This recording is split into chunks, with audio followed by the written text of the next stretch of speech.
Hi guys, good afternoon, welcome back to Worth a Door with Koala. That intro footage was from update 1.89, 5 months ago.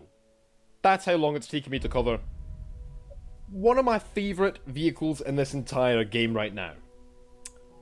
This is the Hawker Hunter F.6, nowadays a battle rating 10.0 British fighter jet with the most capable air-to-air missiles in the entire game. With a caveat. So these missiles are SRAMs, the prototype precursor to the British ASRAM, used on the Tornado, the Typhoon, etc. These are proper dogfight missiles. They have a high load factor, meaning you can launch them in a higher G turn than you can a Sidewinder. They have a shorter minimum distance for using dogfights. And they have a 20 G overload. 20 Gs! Basically any single maneuver any aircraft in this game can pull, these missiles can match. They are very difficult to avoid. How you dodge these missiles is... do I even want to tell you? Makes my favourite plane just a little bit less capable if I'd start telling everybody how to counter it. Still, I'll put up a wee clip, but basically the only way to dodge these missiles is to perform one turn, and then when the missile changes course to intercept you just before it impacts, you snap back in the other direction. Split-second reactions are what you need to avoid one of these. Balls of rolled homogeneous steel. Or just stay the hell away from this aircraft. Do not let it tail you within 1 kilometre. Because these missiles only have a range of a couple of kilometres, meaning that although you technically can hit a stationary target from over a mile away, an aircraft that's moving away from you at speed, well, you basically have to be within 1,000 metres in order to be within range for the missile. And if we check just quickly, that's less than 2 seconds for the enemy aircraft to react. My god, what a beautiful aircraft this is. Ignore the rest of the lineup, by the way, guys. I was playing around with some 3.3 lineups, and they're fun. But that's not the point of today's video. We have our little Scottish Air Force Rundell. It's not Scottish, but it's been proposed for a Scottish Air Force, and I think it looks really sick. Even in patch 1.93, we've got two F4 Phantoms, two MiG-21s, the MiG-19's performing ridiculously, the T2. This thing is still hugely effective. These are still the best missiles in the game, although if AIM-9Ds on the British Phantoms are buffed to their historical performance, I think they'll probably end up being better missiles to use just because of their greater range. But for now, these are the best missiles on any fixed-wing aircraft in the game, before you'll eat me alive in the comments with, "Oh, but my chilla choppers." Best missiles, and my favourite jet in the game right now. I love missile combat, and I think I'm getting pretty good at it, although you don't really need to be all that good when your missiles are this powerful, and nobody yet has flares. So good luck, everybody. Let's get into this. Oh, bonus footage before we get into the gameplay. Gee, I haven't done a live Worth of the gameplay video for a while. I did manage to hit myself with an SRAM. Hit my own aircraft with the missile. I was trying to see if you could use them in head-ons, and you can, technically, but I wouldn't recommend trying it, because... yeah.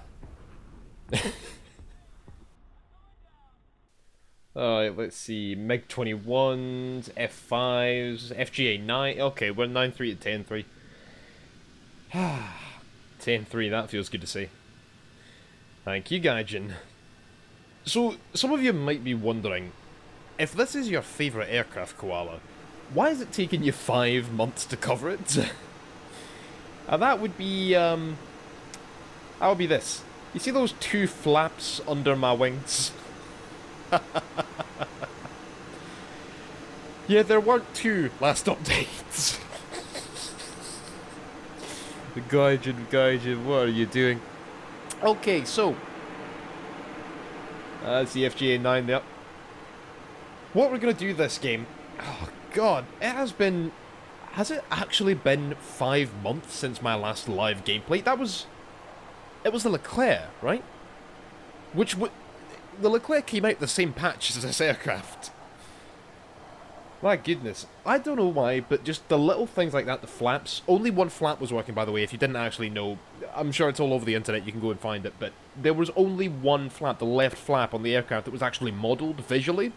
The flight model actually took it as if both flaps went down when you put combat flaps down. You didn't just spin out randomly, but the visual model only had one flap. How do you fuck that up? Anyway, so what we're going to do this game is attempt to basically stick in the middle of all our teammates, to be honest. We're going to go up a wee bit here. God, look at this gorgeous aircraft. I am excited. The thing about this aircraft is that we're still just a hunter. As in, subsonic. We don't turn all that well. We're not going to turn with anything... Well, I mean, that F-100 there, he can outturn me. Hey, bro. Oh, this is going to be... Oh, look at him.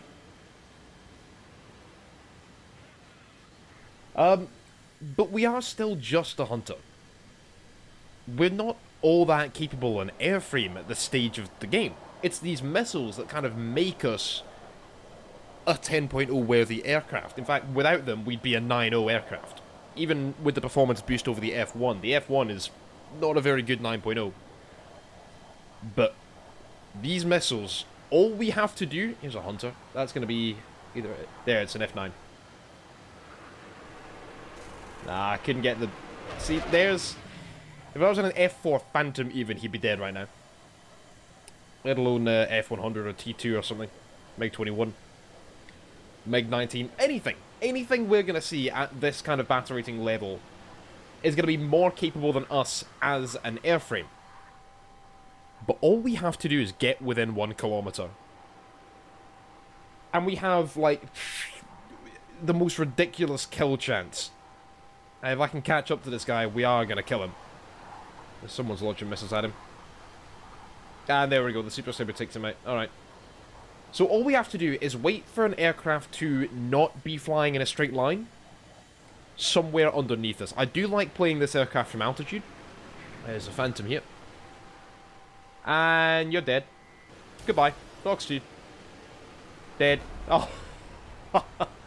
See, that's what I mean. They cannot afford to get in front of us. At all.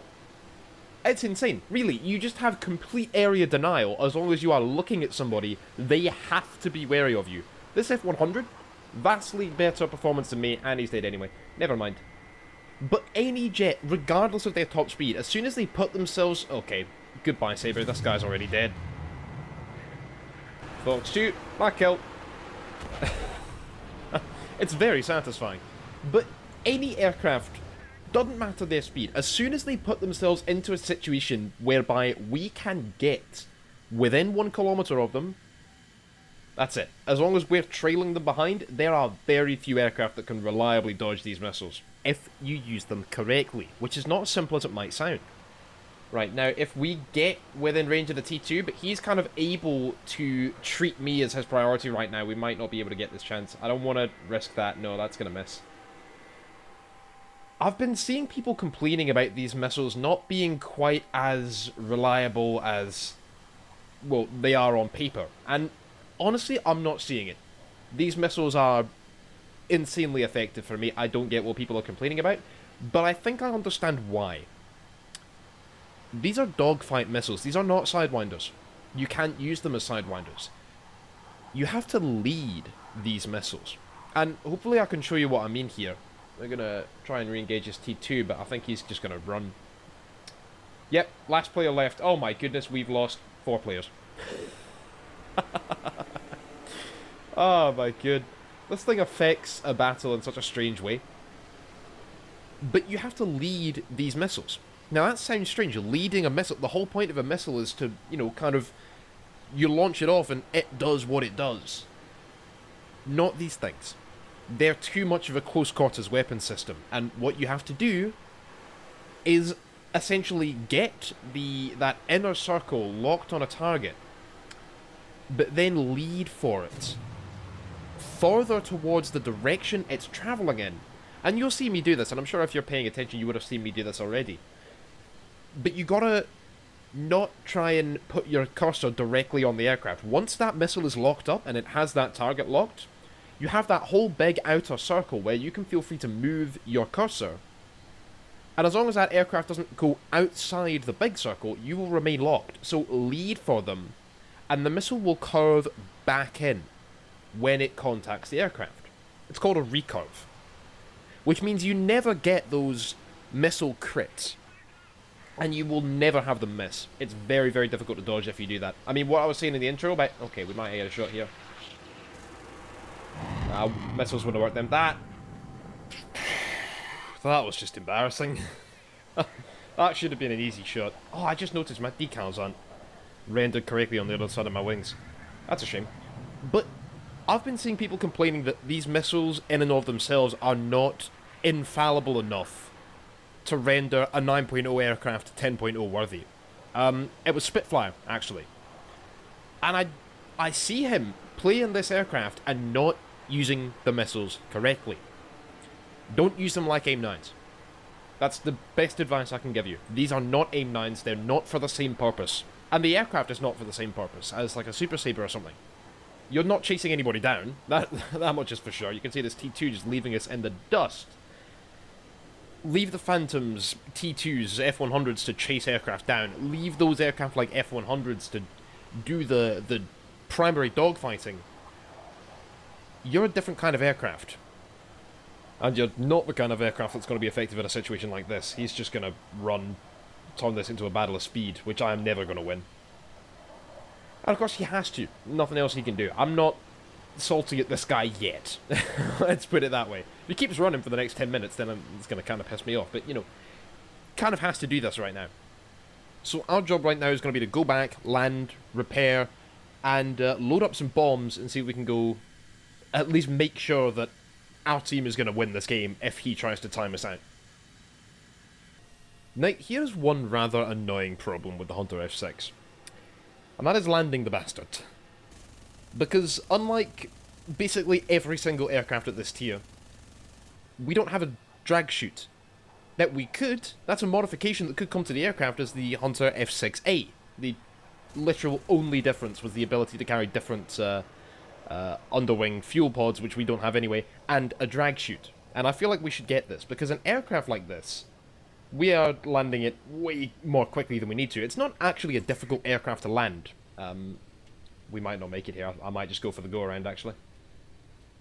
Let's see. Yeah, I think we're going to have to. Right. Full throttle.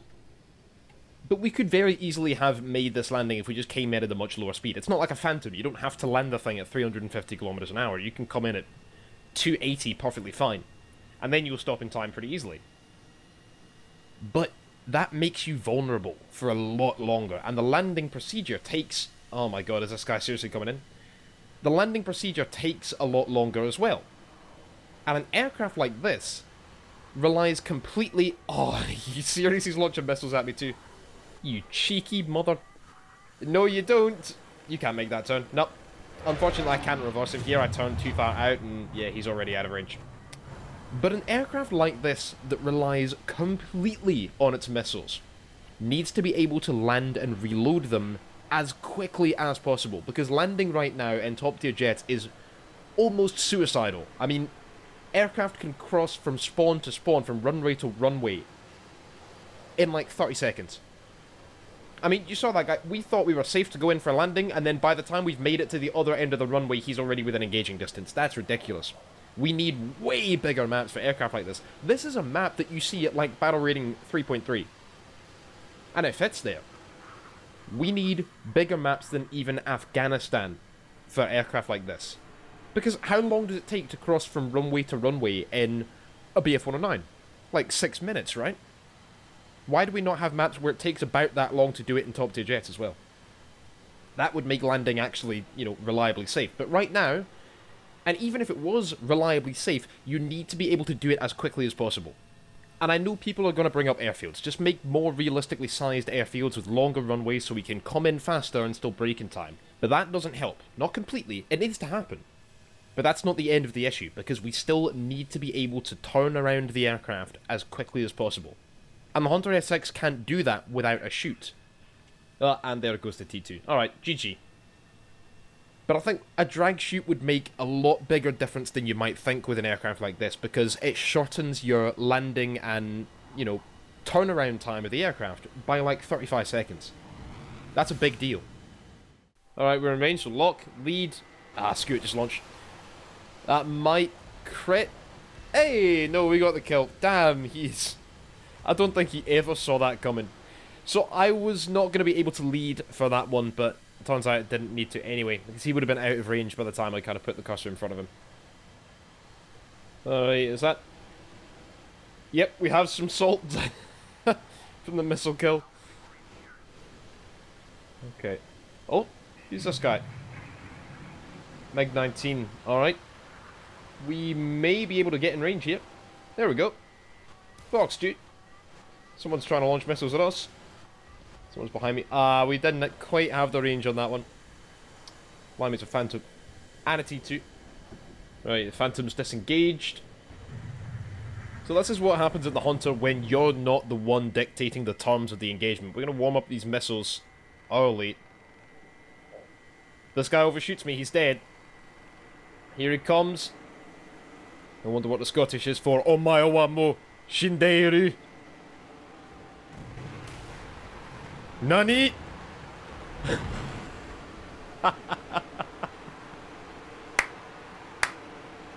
It's so satisfying. Even T2s can't handle this thing. Not a chance in hell.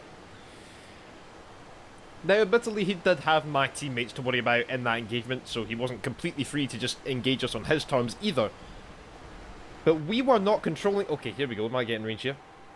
Nah, he's just going to outrun me.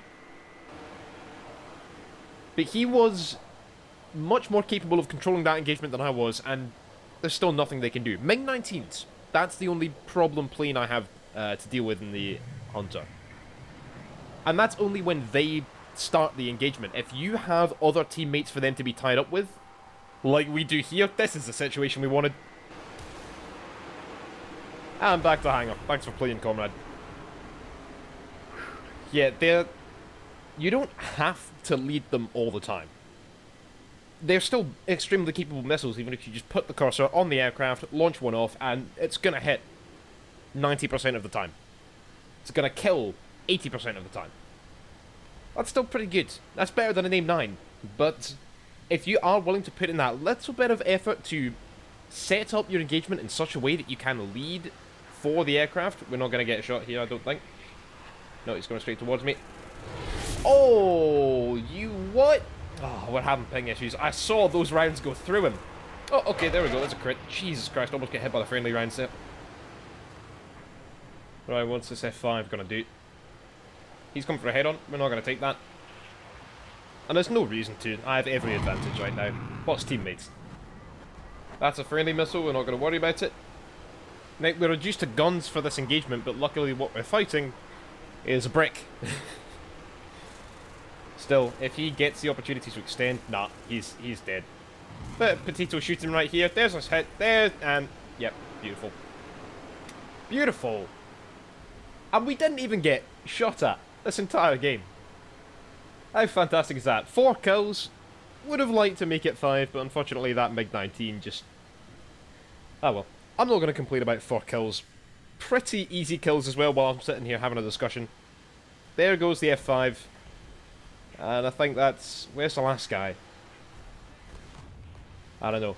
Anyway, what I was saying before, these missiles, they're plenty capable if you just use them brainlessly. Put the cursor on the target, lock, launch, easy. I mean, they have to be. Oof. They're the only ace up this aircraft sleeve. They've got to be good enough to make a 9.0 aircraft 10.0 worthy. Ah, I see this guy thought he was playing Sputnik Simulator 2019 instead of War Thunder. He's gone for the moon. Back to base then.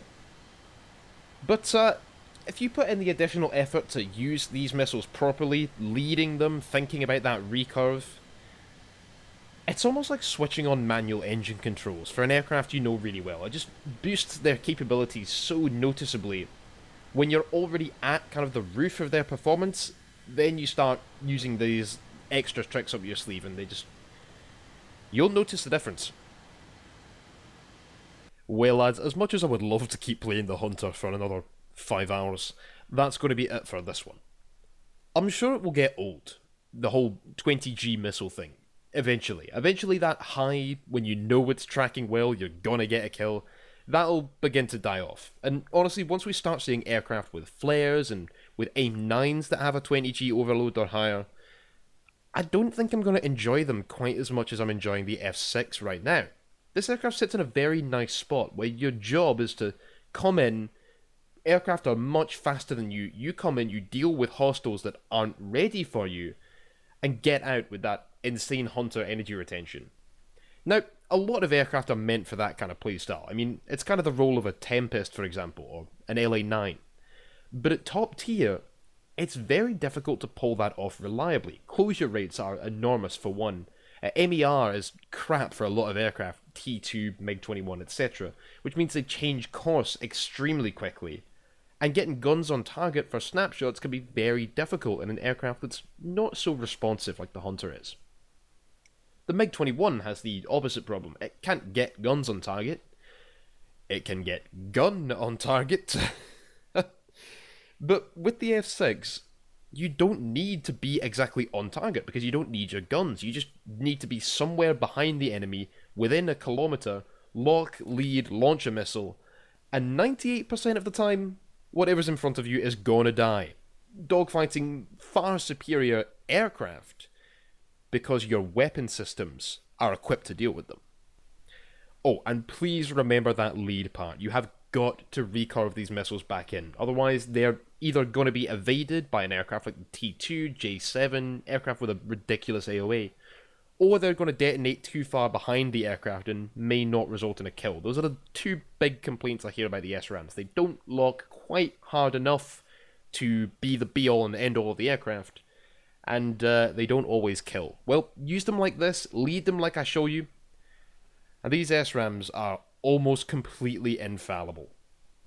Anyway lads, I hope you have enjoyed this video. If you did, please leave a like, subscribe to the channel, we're trying to hit 50,000 subs by the end of 2019, and hit that bell icon too, join the 360 squad. Make sure you let me know your thoughts on this aircraft and this video in the comments section below. Oh, and by the way, I know a lot of you have been asking about the German light tank video. It's coming soon, guys, I promise. Come follow me on Twitter and Twitch, join the Discord, and remember to check out Patreon or hit the join button here on YouTube if you want to support my channel further. I've actually set up some new rewards for backers, so check them out. I've also got some new merch coming soon, which I'm very excited to show you, but until then, thank you lads for watching, have a lovely good day, and always remember, keep your bagpipes in one hand, whiskey in the other, keep your kilt on, and I'll catch you next time. I say a wee thank you to these lads for supporting me on Patreon. Captain Fubar, Gisli Gadarsson, and Dark Recon. You lads are bra. If you wish to join them, come check out the link in the description below.